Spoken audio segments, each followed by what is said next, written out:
Tonight in 7 News Flashback, the toys at the top of Santa's wish list decades ago. This year, Star Wars is popular, as it was in the late 1970s when the first movie premiered.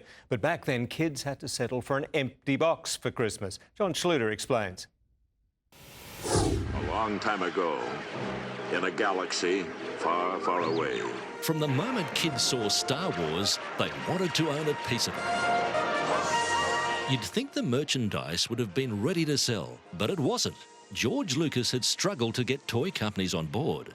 Nobody expected it to be a hit, so there was no way to get any toy product to market for Christmas time. So Kenner came up with the idea of basically selling an empty envelope.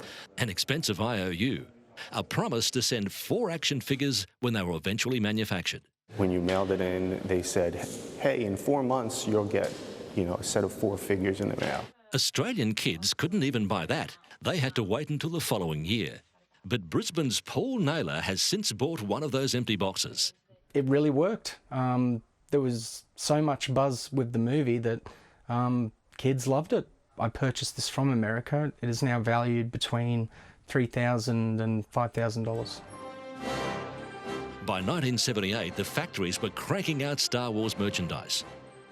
T-shirts, pyjamas, books, games, and lots of models and toys. This was in an era before the movie could be bought on VHS or DVD. As a kid, if you wanted to relive Star Wars, you either had to wait for it to be on TV, go to the movies, or basically buy Star Wars toys and kind of reinvent it yourself. All that playing with toys led Michael Cox to produce his own Aussie Star Wars fan film. Flaming hell. Amazing what can now be achieved on a computer.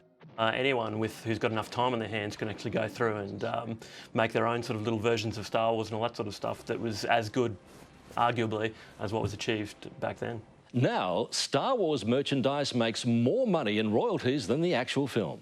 Paul has an entire room full of vintage memorabilia. Its value steadily rising.